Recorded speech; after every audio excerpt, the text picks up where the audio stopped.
welcome to South Asia Today, a show that provides you the glimpses of South Asia. I'm your host Shivangi Mishra. Let's begin with the headlines first. India magnetizes global luxury furniture brands.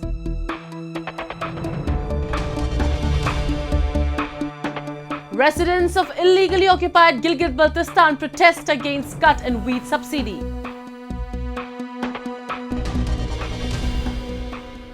And India's Manipur hosts fish fair to celebrate Imoino Irapta festival.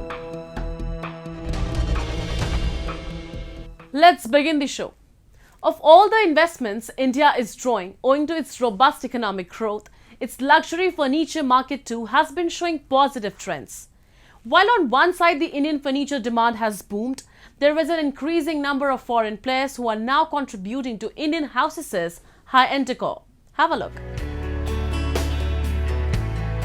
The premium furniture market in India is witnessing a boom, with major infrastructure development in cities across the country. Indian consumers are now spending on premium furniture and decor. With many high-income households as eager consumers, many international brands are now ready and eager to move into the Indian furniture market. अगर imported furniture की बात करेंगे तो India में उस furniture के बहुत अच्छी स्कोप है. बेस्ट है कि आज 3-3, 4-4 करोड़ रुपए का जब बजट है लोगों का इंटीरियर का, तो उस बजट में तो सारा प्रीमियम प्रोडक्ट आ सकता है. तो फिर आप मान के चलिए कि बहुत ज़्यादा स्कोप है. 30-30, 35-35 करोड़ रुपए के फ्लैट हैं, तो उसमें 7-7 करोड़ रुपए उनका इंटीरियर का बजट है, तो स्कोप है. The Indian furniture market was evaluated at $17.77 billion USD in 2020. It is expected to surpass $37.72 billion USD by the end of 2026, growing at a double-digit compound annual growth rate of 13.37%. India's furniture market, which is primarily driven by the tourism, hospitality, and corporate sectors, is the 14th largest in the world. The increase of hotels, shops, offices, co-working spaces, and e-marketplaces continues to fuel domestic demand for furniture. At the recently held India International Furniture Fair, many foreign brands showcased their high-end furniture products. For example, the best of the Turkish furniture manufacturing industry came together with their Indian counterparts to enter the burgeoning Indian furniture market. People have moved on from having just like one couch, one coffee table or one dining table to a complete 360-degree interior, a good-looking home where they want to, have a complete home decor and also have a beautiful feel in their house, and they're also trying to adapt to a global lifestyle. The Indian furniture industry is rapidly growing and becoming increasingly organized. This has not only given large market space to foreign players, but the domestic players as well. The government's indigenization push has also created a climate that will further boost the furniture market. Despite the global downturn, many sectors across nearly all industries in India are booming. The growth of the furniture market in India is but one area where Brand India excels and will continue to excel.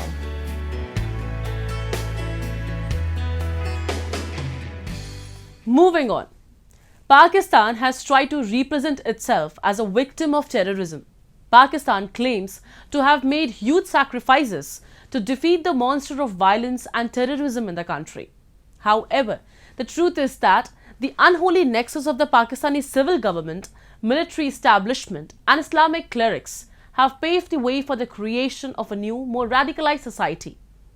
How has Islamabad been able to play victim when some of the world's most wanted terrorists have been caught hiding in the country?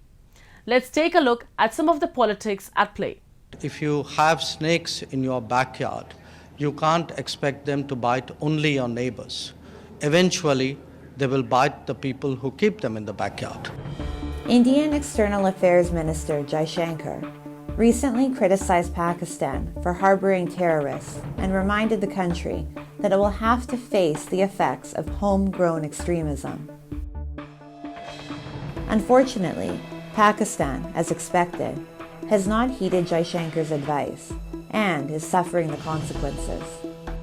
Several jihadi outfits, who had always been priceless assets of the Pakistani government and military, have now emerged as a serious security threat for Islamabad.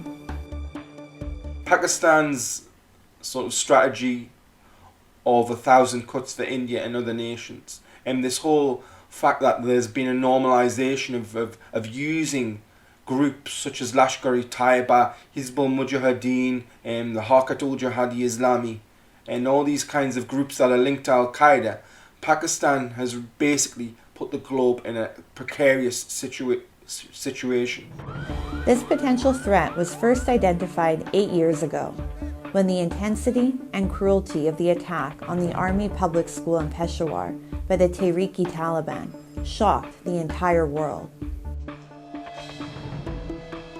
Pakistan has since witnessed many more attacks on educational institutes, such as the 2016 assault on the Bacha Khan University and the burning down of schools in Gilgit-Baltistan's Daimar district in 2018. Last year's Taliban victory in Kabul, which was facilitated by Islamabad, emboldened several Islamist groups in Pakistan, including the TTP. Following the surge in several terror attacks claimed by the TTP, the Pakistani government has also attempted to reach an agreement with the jihadist group. However, last month, the TTP ended the month-long ceasefire agreement with Pakistani authorities and began launching terrorist attacks again all over the country. Pakistan always believes that the neighborhood should be unstable. Given this belief, Pakistan has always thought that if the Taliban of Afghanistan comes to power in Kabul, it will benefit from the same. However, it has not realized so far that if you breed instability in other countries, that instability can have a backlash in your own country. Several analysts inside and outside of Pakistan have criticized the Pakistani government for giving concessions to the Tehreek-e-Taliban Pakistan. These analysts have opined that Pakistan's morally and practical practice of negotiating with the radical groups legitimizes terrorist aims. Successive governments in the Islamic Republic have always flirted with dangerous religious fanatics festering across Pakistan and aiding the growth of international terror organizations. These terror organizations have now mutated into two categories. One wing targets democracies like India, the United States, and the European Union, while the other practices a violent insurgency in Pakistan itself to establish a puritanical, violent order that intends to wipe out the last vestiges of civilized Pakistani society. Pakistan has lost thousands of lives in the country, but still, the country has not changed its strategy. Failing to persecute several leaders of UN-proscribed terror groups, and even going as far as to ensure their protection, Pakistan is directly assisting the burgeoning Islamic terrorist threat in the country. Pakistan has long failed to take appropriate action to combat terrorism within and outside of the country. The country is now facing the consequences of its inaction, and those suffering the most continue to be Pakistani citizens. Now let's take a look at a few happenings in Asia in a segment called Asia Watch. Murals adorn the streets of the Iraqi southern city of Basra as it braces to host the 25th Arabian Gulf Cup, held for the first time in Iraq since 1979. Nearly 25 volunteers gathered to paint the murals on the walls of the city's stadiums and streets to welcome the championship scheduled to start on January 6, while flags of participating Gulf countries dotted markets and shops. Football governing body FIFA in 2018 partially lifted a ban largely in place since 1990 on Iraq hosting competitive matches over security concerns. Iraq won the 5th Arabian Gulf Cup that was held in 1979 in Baghdad.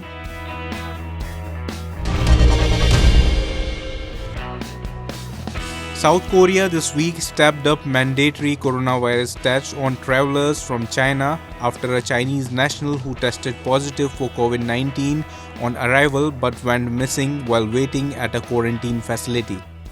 Health officials and military officers decked in protective suits kept a watchful eye as travelers from China streamed through the arrival hall at Incheon International Airport before proceeding to a testing center nearby. South Korean authorities said they were trying to track down the missing Chinese national who tested positive after arriving at Incheon Airport near Seoul. The person was transferred to a hotel to await admission to quarantine but then went missing. The individual who was not identified has been placed on a wanted list.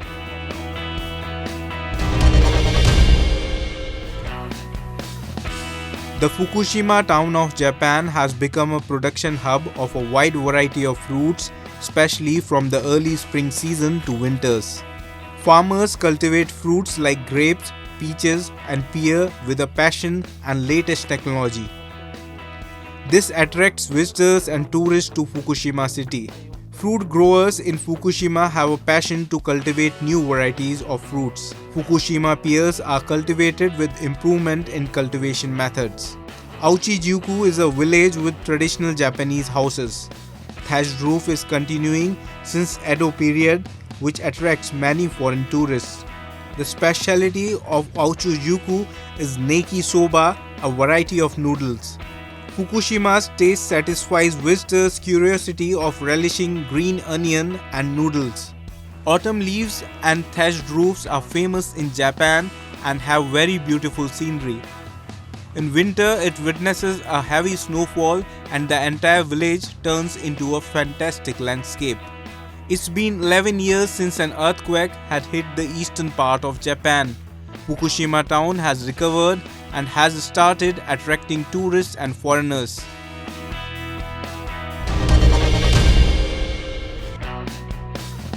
Fukushima town in Japan has recovered after the 2011 earthquake. Authorities here are doing continuous efforts to ensure that the safety measures are maintained in the city.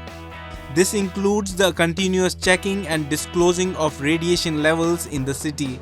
Authorities in Fukushima Prefecture have set up monitoring posts in different cities and towns to detect radiation.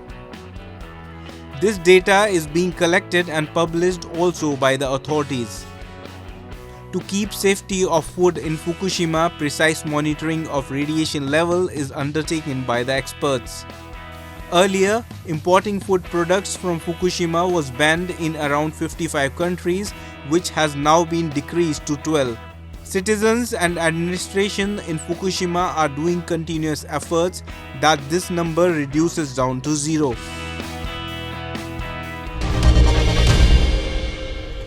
As if over a 7-decade discriminatory rule was not enough, Pakistan authorities are now depriving the people of POK even a basic food platter. A callous Pakistani dispensation has cut down on the wheat subsidy people of the region would receive until recently. Several protests have erupted in the wake of this, and the locals are calling for a rollback.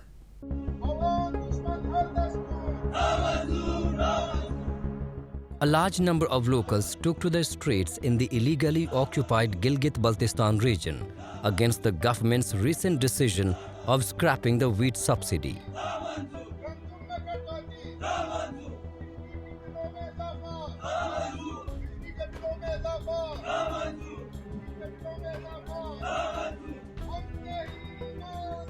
Locals said this was the latest in the series of systematic government calls that have primarily targeted people's basic needs and standards of living.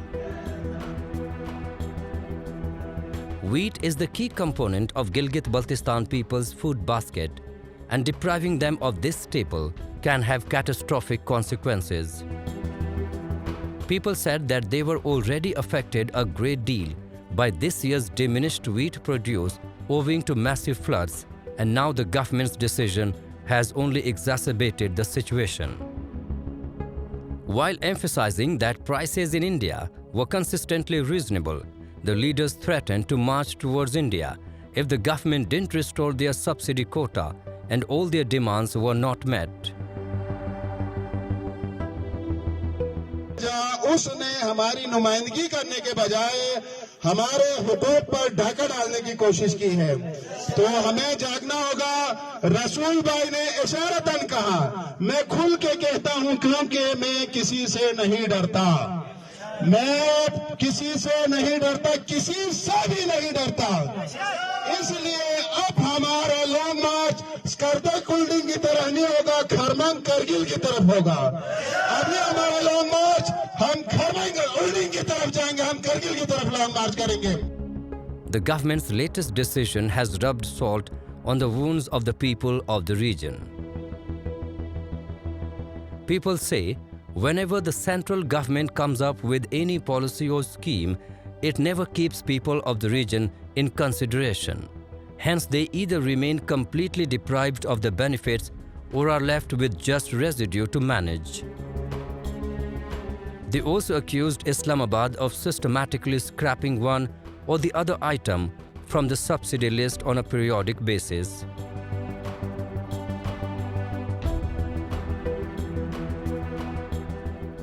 तुम्हारी खैरात हमें जरूरत नहीं है।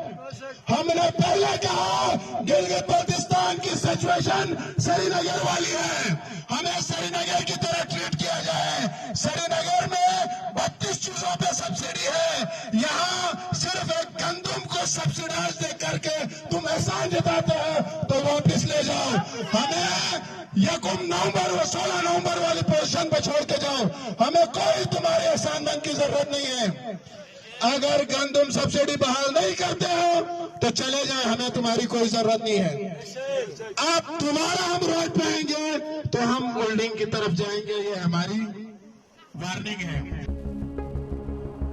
Be it health, road, infra, or education, the illegally occupied region lags behind in almost every sector. The locals for long have made desperate calls for assistance, but none of the successive Pakistani governments has responded favorably.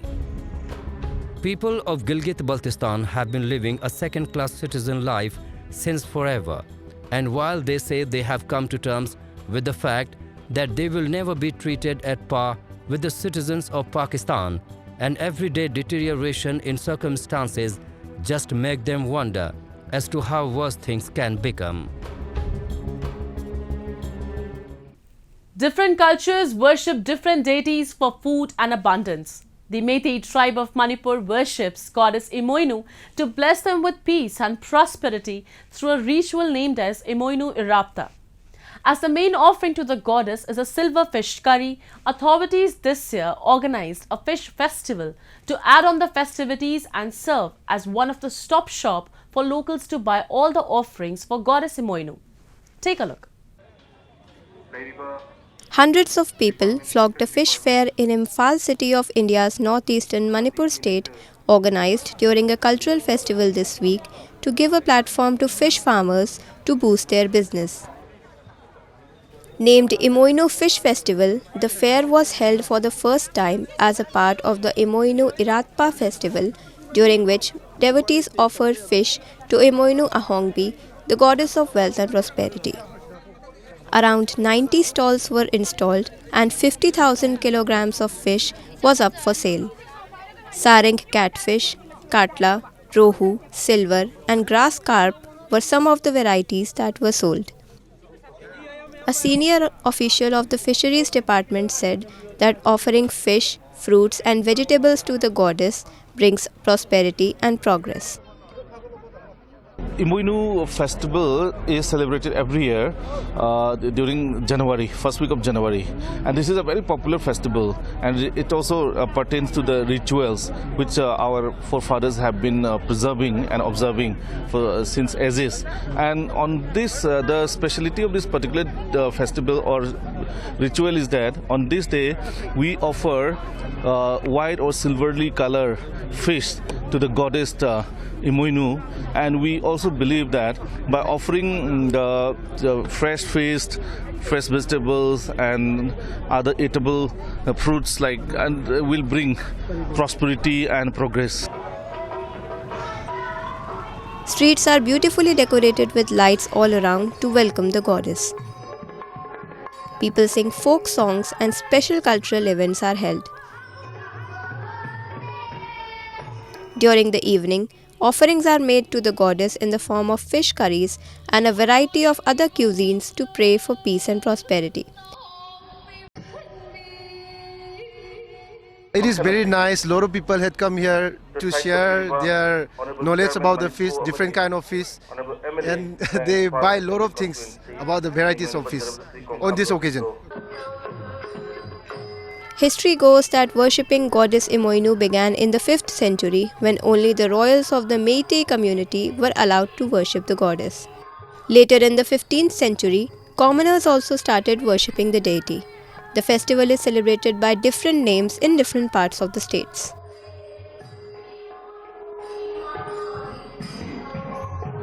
It's time for me to wrap up today's episode. We will be back next week at the same time. This is Shivangi Mishra, signing off on the behalf of the entire production team of South Asia Today. Goodbye and take care.